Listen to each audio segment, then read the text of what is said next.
Um, yeah.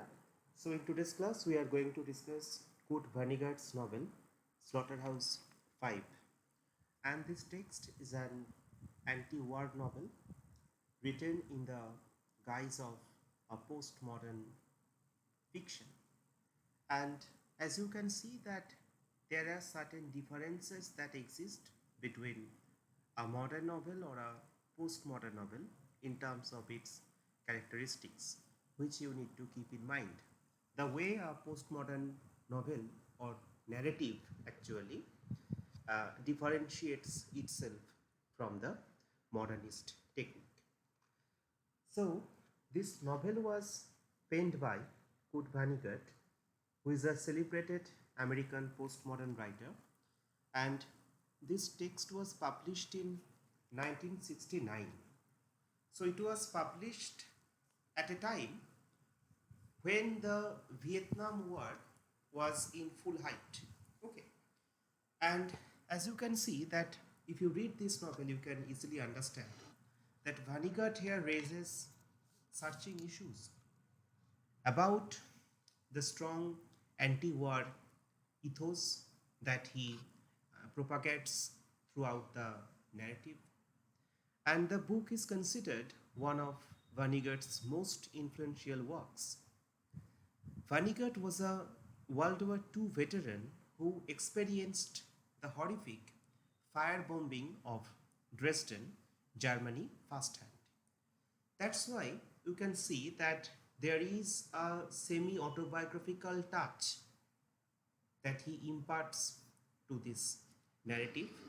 And if you read the first chapter of this novel, you can see that Vonnegut is describing the difficulty of writing a fiction. He talks about the theme and he also talks about the outcome of the text. The first chapter and the last chapter actually returns to this difficulty or difficult process of writing a novel. And in between, we find the story of the protagonist, Billy Pilgrim. And Billy Pilgrim is a different sort of hero, or to put it more correctly, the anti hero. We know that the eclipse of hero in modern fiction, because already modern narrative has shown us the eclipse of heroes.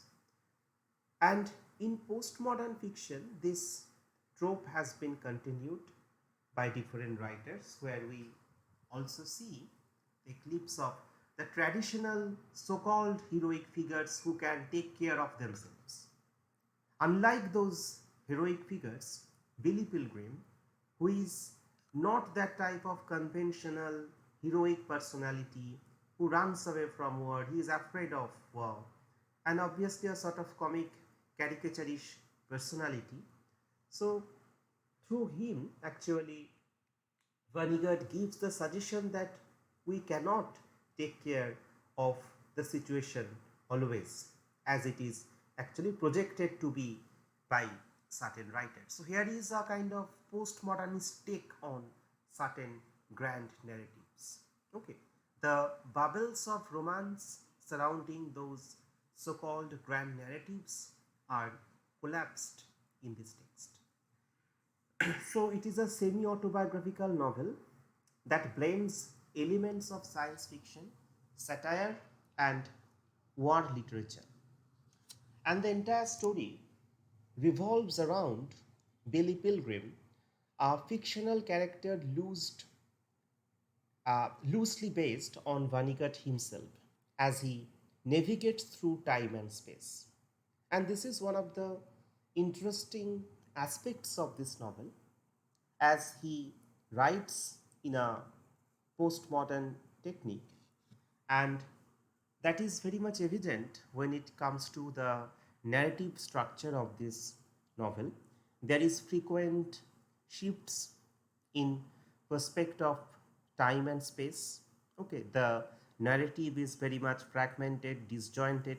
There is the element of time travel, and also there is the trope of science fiction that to some extent has been incorporated into this text. But strictly speaking, Slaughterhouse-Five is not a science fiction, but the science fiction trope is there. In the kind of middle of the story, we find that Billy is talking about the fact that he had been abducted or kidnapped by a group of people.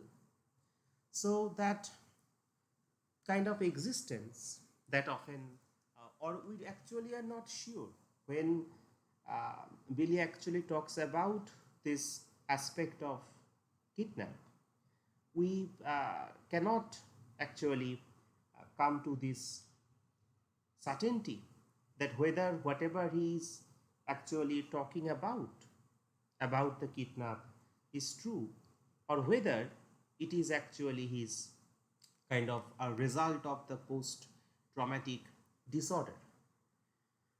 When he talks about the Tralfamadorian philosophy, okay, or actually these persons or this type of people, okay, Tralfamadors kidnapped Billy Pilgrim as he claims to be.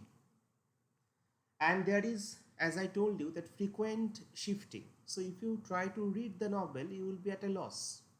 Okay, sometimes where he is in the present situation, where he is in the hospital following the war, trying to escape when his mother comes. Then we actually go to that aspect where his daughter is actually getting married.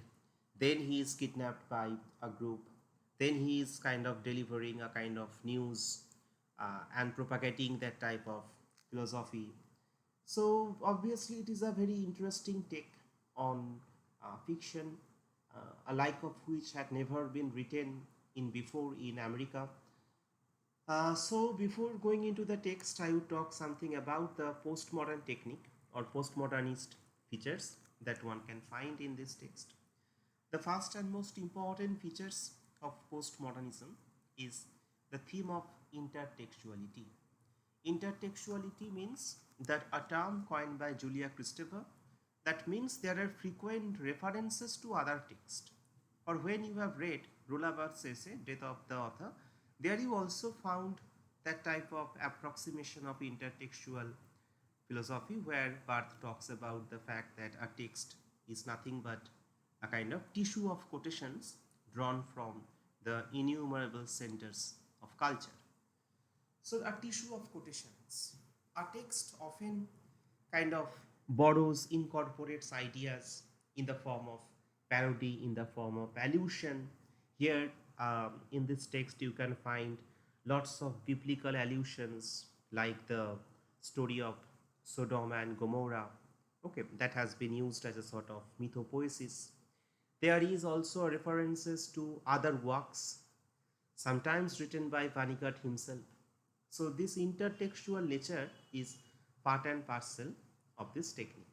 So the purpose of this intertextuality is to question the idea of originality and to show that literature is always a blend of previous text. Okay, so this is a part and parcel of the postmodernist fiction. Second feature of postmodernism is the theme of self-referentiality. That means a work of art that draws attention to its own artificiality, breaking the fourth wall. When we have read Six Characters in Search of an Author, there we see that Pirandello also uses this technique of self-referentiality. A group of performers who are performing a play of Pirandello himself. So a text that calls attention to its own kind of artificial status. Okay. Third feature is the element of parody and pastiche. Pastiche means a kind of grouping of different kind of words, phrases from the other work. And parody is associated with a form of mockery, and pastiche is like a collage of different styles.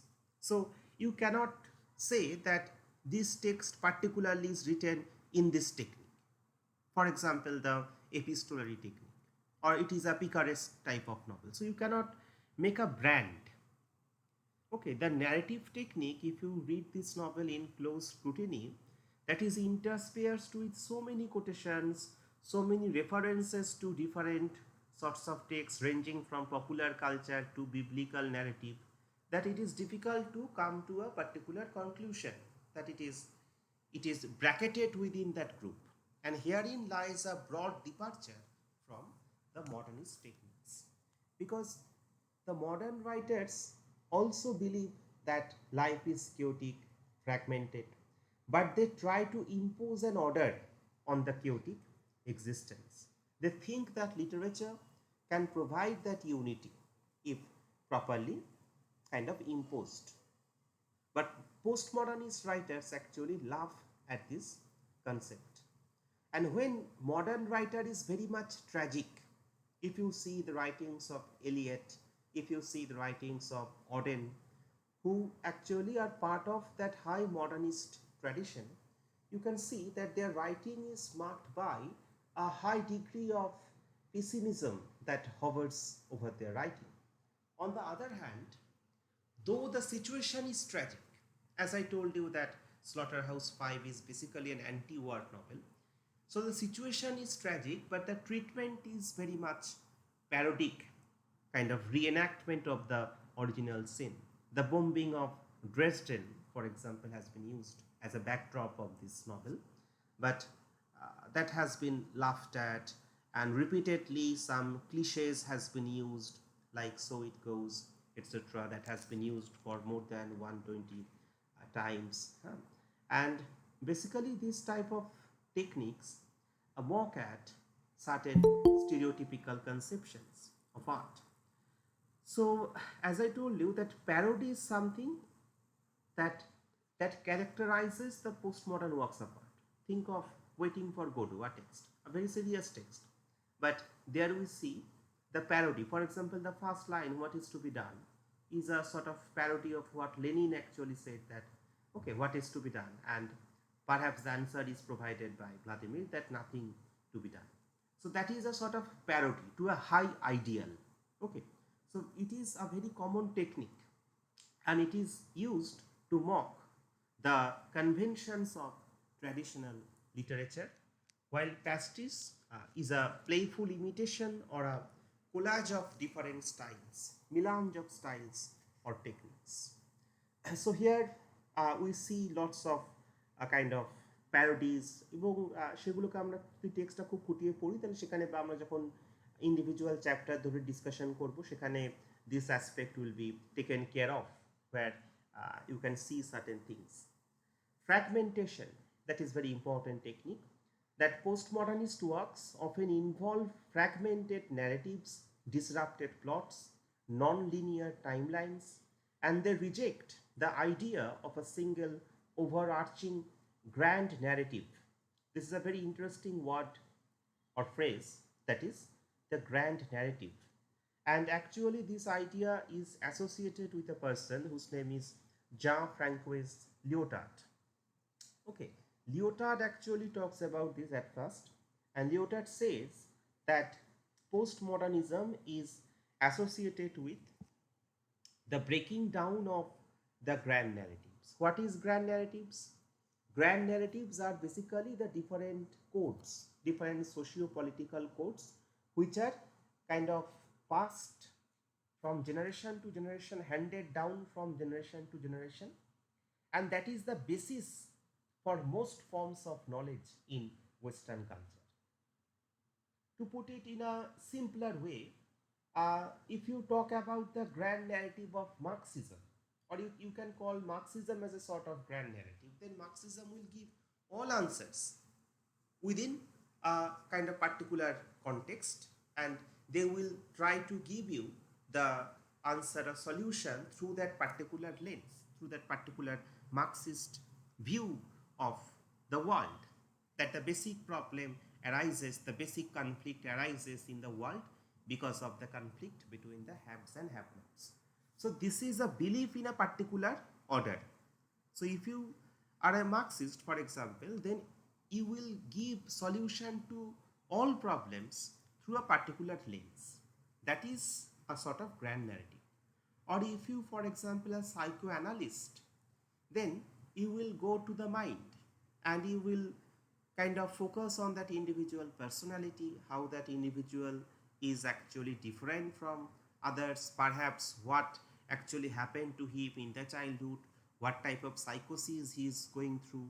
If you read Walcott's drama Dream on Monkey Mountain, there this aspect of psychosis of colonialism is very much aspect where the trauma of macaque has been projected, who has forgotten his name. Okay, and he has appropriated kind of cultural stereotypes given by the kind of Europeans, that he is a monkey. So from that psychoanalytic angle, you will try to explain everything.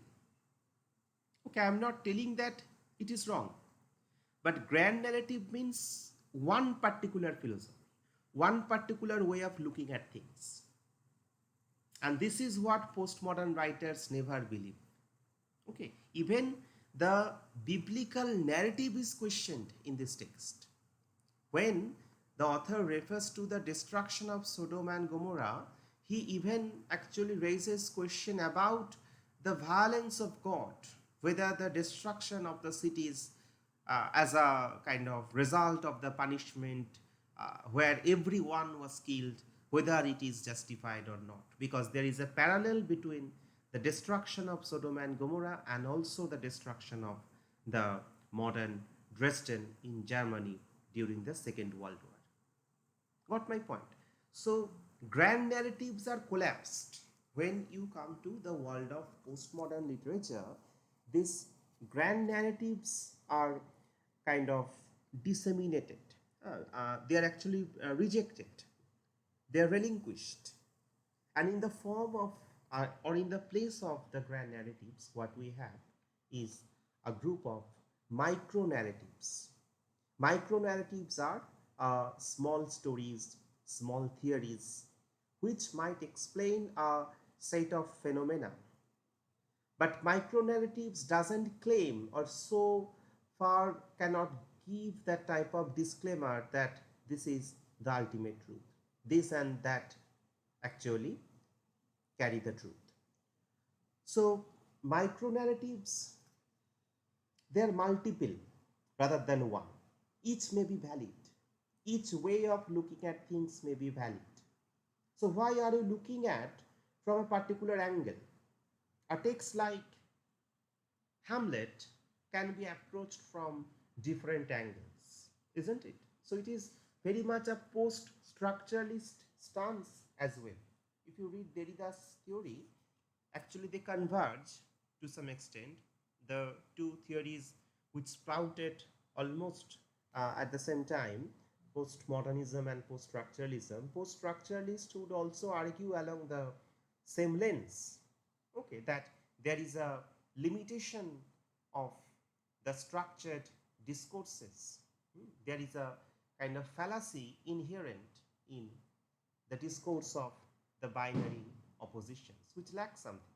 Okay, and if you believe in these binary opposites, if you believe in so far that signified equals to sign formula, then the kind of plurality of meanings that will be postponed and the play will be missed. The play of the signifiers, that is how meaning floats like a chain, that will be missed. So parody and pastiche, part and parcel of this technique. Fragmentation is very much important. So it will not give a sort of panacea for all sort of problems through a particular lens. So that's why you cannot bracket it along a particular theory, particular kind of set of ideas, that it is a Marxist text, it is a psychoanalytic text. No, but there are many type of approaches that you can bring into play, and every one is actually equally valid. Okay, so for example, you can think the way a religious group endorses a particular brand, particular idea, that can be understood as a form of grand narrative. That this group of persons, these fundamentalists, they would say that this is the only truth. Is this? So that's why a text like satanic verses, they actually were banned by a group of fundamentalists. So they think that it is an attack on their religion. But no, the way actually Rushdie writes, following the technique of parody and pastiche, the way the grand narratives are collapsed, they could not understand it. Relativism, this is another important concept, almost drawing back to Nietzschean philosophy, that what is truth? Truth is but another illusion. So this theory also is in line with the theory of Jean Baudrillard, who talks about the theory of hyperreality. Okay, so the theory of relativism basically says that there is no such absolute truth and grand narrative, suggesting instead that truth is relative and subjective, and this leads to a focus on individual experience and perspective. So, in Western philosophy, right from the time of Plato, as per argued by Jean Baudrillard, that there has been a focus on the original. Original has been particularly prioritized over copy. Okay, so this is something that is very much fascinated the Western work of art. But the problem is, in the postmodern world, the original disappears. According to Jean Baudrillard, you can find only copies in the postmodern universe. And an example of this is a kind of music CDs. Okay, so is that CD the original kind of version of the music, or is it a copy? Obviously, they are copied musics. If you search a song on different uh, media, on the kind of internet, you will find plenty of copies, none original. So this is the postmodern type of culture. Xerox copies everywhere. So this is the mass mediated forms of communication in the postmodern culture, where original is lost. You don't know, or you can see that here even nowadays, uh, because of the usage of AI technology, you can see that Muhammad Rafi is singing nowadays. I was uh, listening to a kind of song, a very modern song, but in the voice of Muhammad Rafi. So that is not originally sung by Rafi, but the music almost kind of looks like that it is being sung by Rafi, but it is a kind of copy of his voice, and the use of technology where you can hardly feel any difference, almost same, almost, and very difficult to distinguish between the original voice and the copied voice, isn't it? So I just coming back to this point, that the question of relativism, that what is the truth and what is the reality, these two are the fundamental questions that also much before the advent of postmodernism was raised by Pirandel, isn't it? That uh, the reality is a very kind of skewed phenomena that cannot be properly unlocked through a particular keys. So even Jean Baudrillard, who said that Gulf War didn't take place. Gulf War is basically a kind of uh, media coverage, a kind of reference to a kind of fake war, and it is created by the media. And he said that we live in a world that can be called as hyper real. And he gives the example of Disneyland as an example of hyper reality. He says that Disney World exists to conceal the fact that rest of the world is real.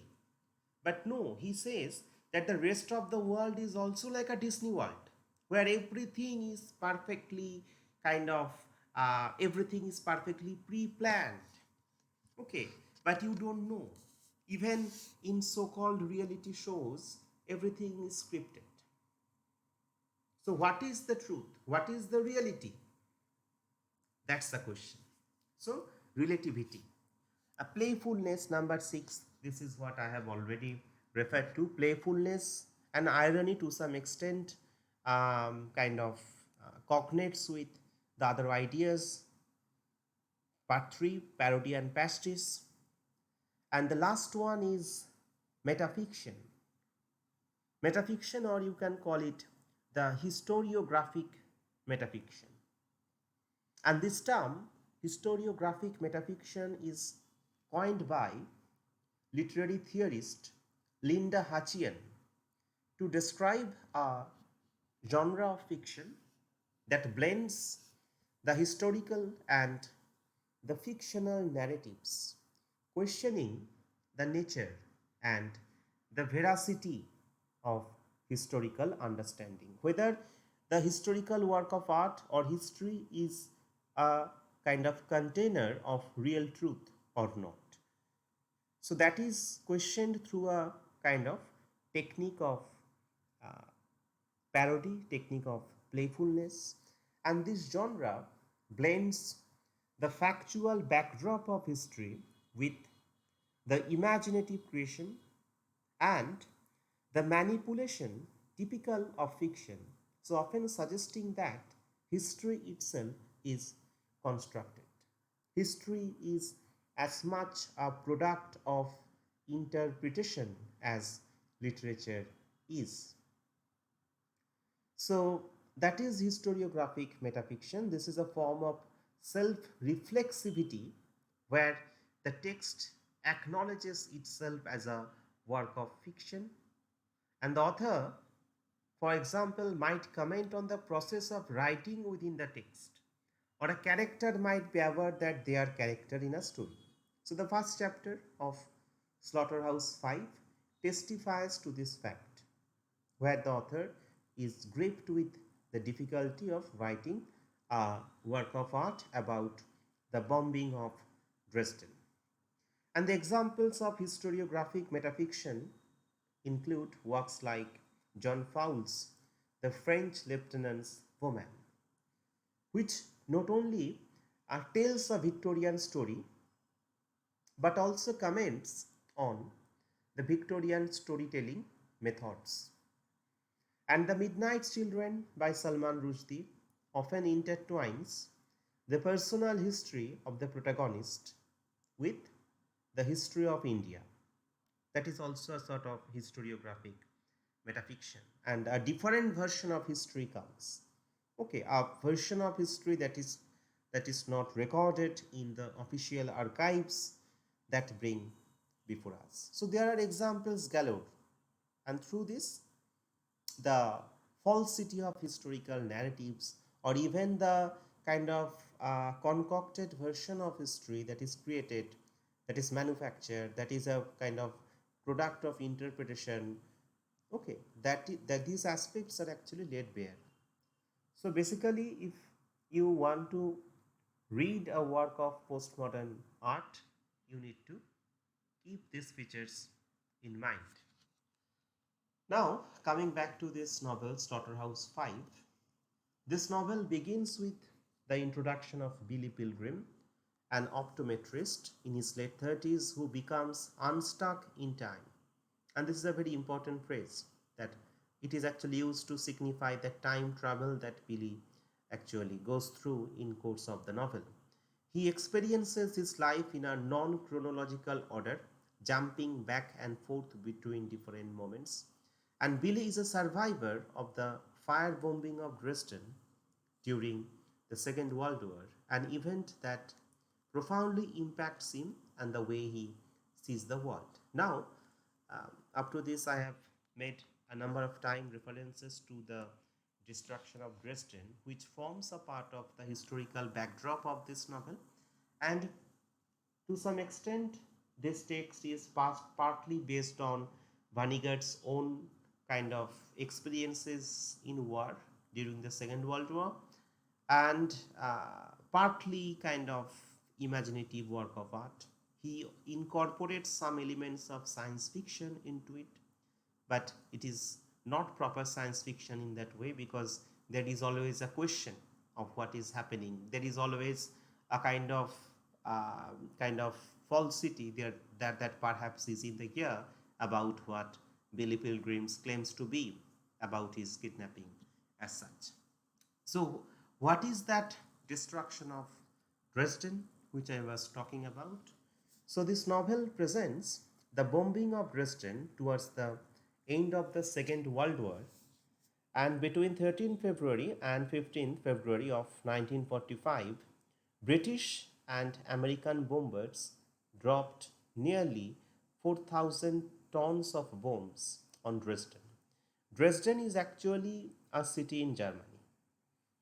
And this theme of the destruction of Dresden that plays a very significant role in underlining the novel's broader themes of the senselessness of war and the illusion of the free will. So Vonnegut, who himself survived the bombing of Dresden as a POW or prisoner of war, so he uses this historical event to explore the devastating impacts of war on both individuals and societies. And the destruction of Dresden serves as a vivid backdrop that highlights the indiscriminate and brutal nature of warfare. Vonnegut presents the bombing which killed thousands of civilians and destroyed a city known for its cultural significance rather than its military importance. It is kind of used to show the irrationality, the cruelty of war. So this event challenges the traditional narrative that wars are fought for noble purposes. Think of Bernard Shaw's text, Arms and the Man, where the Virgilian motto, Arma Viram Cano, that is, of arms and the man I sing, that is given an ironic twist. So war is not fought for the noble purposes.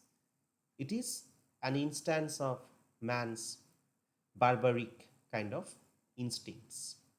And military targets are attacked here for strategic reasons.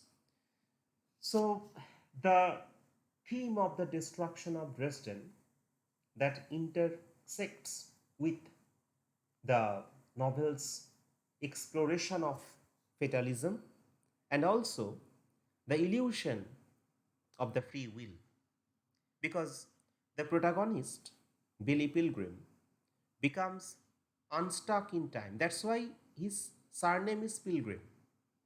He almost undertakes, as if in a mocking manner, different sorts of pilgrimages, isn't it? So Billy Pilgrim experiences his life out of sequence, including his time in Dresden when he was the prisoner of war. He was kidnapped by them, by the Germans, captured by the Germans, where he saw that type of destruction. But he survived that when he was in the slaughterhouse. So this narrative emphasizes the inevitability of destruction, that we are helpless. As Shakespeare says in King Lear, that as flies are to wanton boys, are we to the gods. They kill us for their sport. ওকে, তো একটা দুষ্টু বালকের কাছে যেমন হচ্ছে একটা fly, মাছিরা, তাদের কিছু করার থাকে না, helpless in front of such kind of boys, ঠিক সেরকম আমরা হচ্ছে in the hands of God, যেটা শেক্সপিয়ার বলছেন। ঠিক সেরকমই এখানে যে war is that type of, বলতে পারো যে in Derridean sense, that transcendental signified that actually nullifies everything, and there is no possibility of free will. There is no question of free will. Okay, so individuals are hapless or helpless kind of creatures caught in that maelstrom of war or caught in that vortex of war. And obviously, in order to use this theme, and obviously the death, this aspect of death is a very tragic incident, isn't it? Had it been written by a modern writer, they would have written a sort of elegiac kind of product. bemoaning the loss. But when it comes to a postmodern writer like Kurt Vonnegut, he actually looks at the destruction. He looks at that theme of tragedy, but from a tone of mockery. That's why he uses the phrase, so it goes, almost 124 times in this text. And the phrase, so it goes, becomes a recurrent motif throughout the text to understand or to underscore actually the theme of fate or also the inevitability of death. So it appears every time a death is mentioned. A death is mentioned, a very tragic incident. And after that, Vonnegut writes, so it goes. Even in the last chapter, where he tries to give the novel a sort of contemporary bearing, where he talks about the death of Kennedy. So after that, every time a death is mentioned, this catchphrase or refrain has been used, so it goes. So by using the phrase in a variety of contexts, Vonnegut actually emphasizes that death is unavoidable. Death is omnipresent, regardless of its cause, regardless of the creature that it affects. And this to some extent also aligns with, in keeping with the Tralfamadorian philosophy. We wonder whether we can call this work of art a Tralfamadorian novel. So it also aligns with the philosophy of the aliens, which views time as a constant where all moments exist simultaneously. So from this perspective, death is just another event in the space-time continuum, neither good nor bad. So an exploration of their philosophy, an exploration of this Tralfamadorian philosophy that occupies one of the crux of the novel, center part of the novel. And secondly, the phrase, so it goes, that reflects the detachment necessary to cope with the horrors of war. Perhaps it appears like Brechtian technique, that is alienation effect. So rather than that type of involvement, so it grows, acts like a sort of estrangement effect. Okay, that actually separates you from that sort of intimacy so that you can form a cognitive opinion of yourself without too much emotional involvement.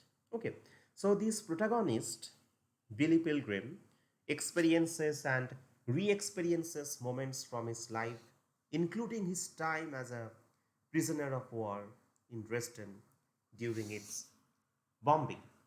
So the phrase acts as a kind of coping mechanism, a way to accept and move past the traumatic events he witnesses and endures. And lastly, the phrase, so it goes, can also be seen as a critique of the human desensitization to death. Because we are like machines. In the modern world where the news of death is very frequent, there is a tendency for people to become numb, to become indifferent, to become apathetic to the loss of life. Okay, so that's why Vonnegut's repeated use of so it goes serves as a commentary on these phenomena, challenging the reader to reflect on their own responses to death and own responses to tragedy. And coming back to the previous point, that Vonnegut approaches the need to testify to these events in Slaughterhouse-Five by using a fictional narrative that seeks to both understand and evade the past. And although his narrator was in Dresden during the bombing, he learns that what took place by eavesdropping on whispering guards, and that's way of diminishing the immediacy of violence. Okay, so and also this text gives a strong anti-war message, and it is not a pessimistic work of art, though many critics call postmodernism a group of kind of pessimist writers. But no, the text, if you read very closely, you can see that ends with the twittering of the birds, a very potent image that Vonnegut uses. And that shows the continuity of life. That is how nature copes with that's, that sort of tragedy. How nature actually tries to kind of rejuvenate herself by overcoming such uh, violence that is man-made, created to destroy nature. And in this text, there is a significant portion devoted to the discussion of the post-traumatic stress disorder. When Vonnegut wrote this novel, the term wasn't actually originated. Okay, but if you read this text or from the modern day perspective, you can see that Billy Pilgrim clearly exhibits signs of this post-traumatic stress disorder. So first of all, his experiences during the war were definitely traumatic. He gets lost behind enemy lines during the Battle of the Bulge, and he is taken prisoner by the Germans, and he sees a fellow soldier die from gangrene while walking to a POW or prisoner of war camp. And he is crammed for days into a train with other prisoner of wars, and he survives the bombing of Dresden and observes the aftermath of the firestorm. firestorm. So then we can come to the aspect of the title of this novel, that why is it entitled Slaughterhouse-Five. As you can see that the term that often is associated with that form of violence, cruelty, and the title is very profoundly significant as it reveals, throws a flood of light on the central theme of this narrative, and the title refers to actually a slaughterhouse in Dresden, where the protagonist, Billy Pilgrim, and other prisoners of war are kept during the bombing of Dresden. So the setting is very much important. Okay, but that's why the novel is not entitled Slaughterhouse-Five, because where he was given shelter. The title, to some extent, there is a literal significance. Okay, so where a slaughterhouse is a place where animals are killed in mass, isn't it? So by using this as a sort of setting, by using this as a sort of backdrop, Vonnegut draws a parallel to the mass killings of war and emphasizing the senseless carnage, the senseless loss of war. And the title Slaughterhouse-Five is a symbolic representation of war, because slaughterhouse symbolizes the mechanistic and industrial aspects of modern warfare, where human lives are often treated as just mere numbers. Human lives are nothing but a part of statistics. So this devaluation of human life reflects the novel's anti-war sentiments, highlighting the grotesque nature of such conflict. And the environment of the Slaughterhouse-Five also ties into the novel's question of fate versus free will. So just as the animals in a slaughterhouse have no control over their destinies, the characters in the novel, like Billy Pilgrim, they are also helpless, powerless in the face of the larger forces, be it war, be it death, be it time.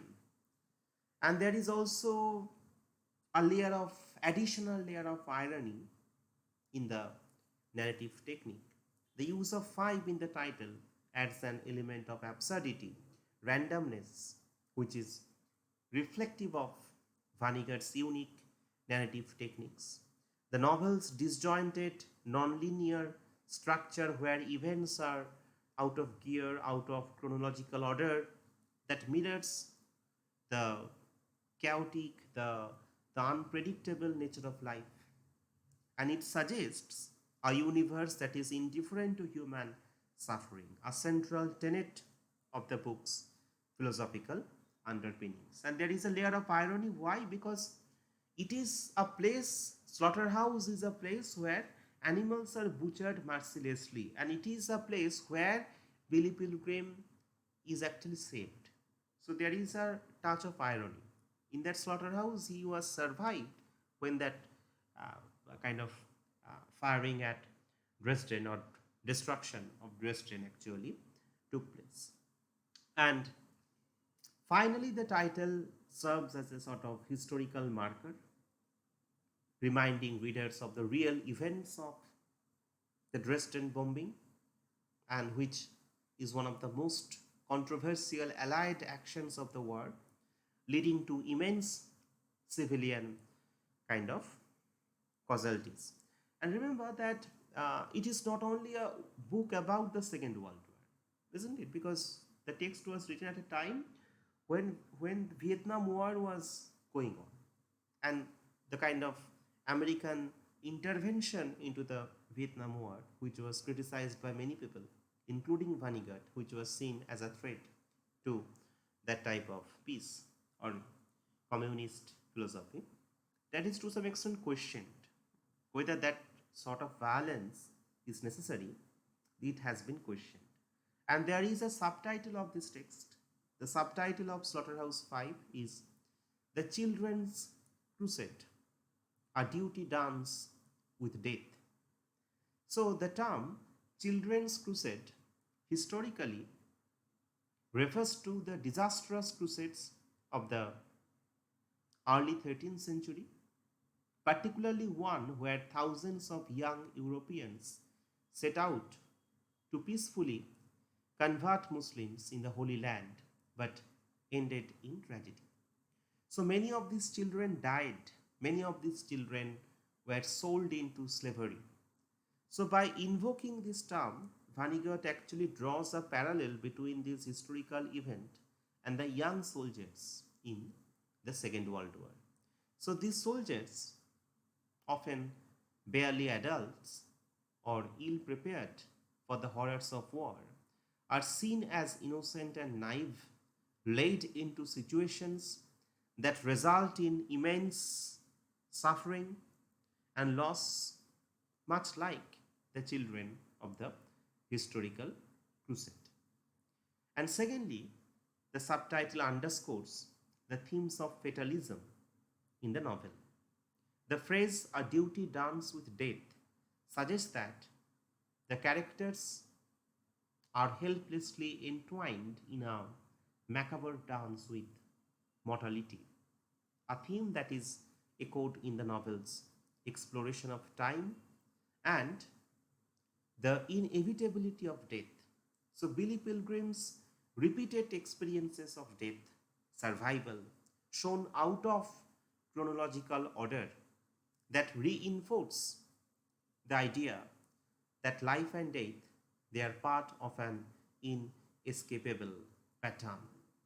So moreover, by labeling the narrative as Children's Crusade, Vonnegut critiques the romanticization and glorification of war, just as the backdrop of Sodom and Gomorrah has been used to criticize the fatuousness of war, to de-romanticize the glory associated with war. So he highlights the absurdity and cruelty of sending young, unprepared individuals into war, much like Billy Pilgrim, who actually goes to war as a chaplain's assistant. So where they face unimaginable horror, suggesting a manipulation, suggesting a sort of manipulative exploitation akin to the historical Children's Crusade. So that's why the subtitle Children's Crusade serves as a very poignant commentary on the loss of innocence. It also throws a cornucopia of light on the brutality of war, the deterministic nature of human existence, and all central themes are converged in that choice of the subtitle. And though there is no chronological order in this text, you can read the timeline of the events in such a manner, and you can see that the chapter number is entitled after that event, and you can see that how haphazard the entire labeling is, timeline is. So actually in 1922, Billy Pilgrim is born. It is depicted in second chapter. Billy's father attempts to teach young Billy to swim by throwing him into a YMCA pool. It is depicted in chapter 2. Cut to 1934. Billy's family travels to the Grand Canyon. He is terrified as he stands on the edge. That is depicted in chapter 5. So you are progressing. Then see the event of 1944. That is, Billy joins the army, is sent to Germany as a chaplain's assistant, is captured, depicted in chapter 2. So you can see it is not a teleological progression. Okay, this thing should be narrated in chapter 6, that Billy joins the war, chronologically. But it comes before that, and then again in chapter 5, we are getting a picture of Billy's family travels. Then comes cut to 1945. In the prisoner of war camp, Billy witnesses the bombing of Dresden, the execution of a fellow soldier. Chapter 8. Then, 1948, Billy is admitted to a psychiatric hospital for veterans and learns of the novels of Kilgore Trout. Kilgore Trout is a science fiction novelist, writer. And there is also some intertextual echoes to Vonnegut's own works of art. Like Eliot Rosewater বলে একটা উপন্যাস আছে, তার reference তার চরিত্র সাথে কথা বলছে, বিলি পিলগ্রিম হসপিটাল, এরকম ইনস্ট্যান্স সেখানে রয়েছে। Then comes 1948, where Billy graduates from optometry school and marries the school owner's daughter Valencia. Chapter 5. Then Billy is abducted by aliens, Tralfamadore, and put on display in a zoo there. But it is depicted in chapter 4. Billy survives a plane crash in Vermont, chapter 7. Later, in 1968, Valencia dies in her hurry to visit Billy in the hospital. That is, his wife Valencia dies because of that carbon dioxide poisoning something, and that to some extent also reminds one of the horrors of Holocaust, where gas poisoning etc. has been used, but it is treated in a kind of mocking manner.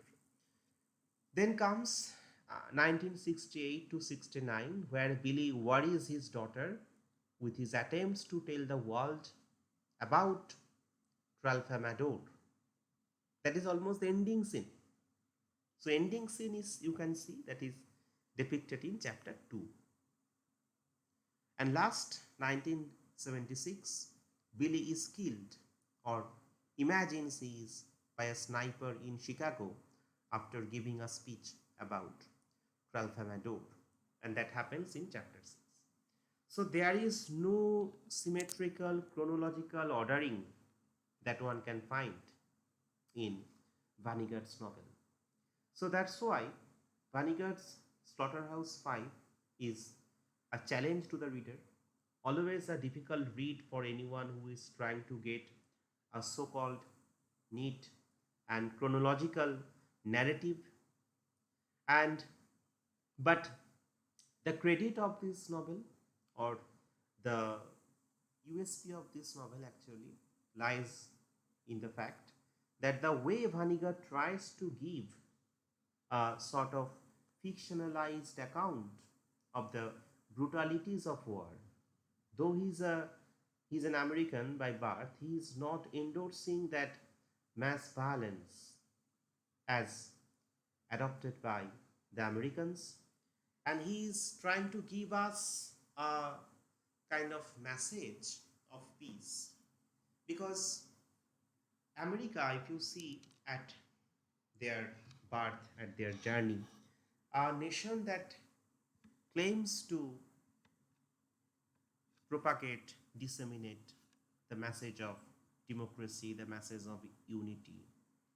But on the other hand, if you decode this narrative, you find that Vonnegut is trying to say that America as a nation has betrayed its foundational principles, because the ideas on which the great nation is premised, the notion of equality, the pursuit of happiness, fraternity, so these principles are betrayed. The way the rampant violence has been used, so that foundational ethics has been called into question. So, in terms of its moral bearing, Slaughterhouse-Five actually tries to correct our attitude to the other people by planting the seeds of peace in a war-torn, in a war-ravaged universe, by showing us that this is the tragedy. And obviously, but he is not writing in a manner that can be called sentimental. There is no sentimental effusions. And there is a saying in chapter 1 where one friend of Vonnegut is telling him that why are not you writing a book about Glacier? You are writing a book about the destruction of Dresden, but better you should write a book about Glacier, because both cannot be stopped. So that is a kind of ironic kind of idea.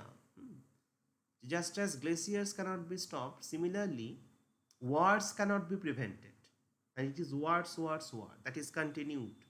Okay, right from the Second World War to the Vietnam War to the death of Kennedy, everything is actually within the purview of the novel and making it a very unique read. And any postmodern work of art is a challenge to teach.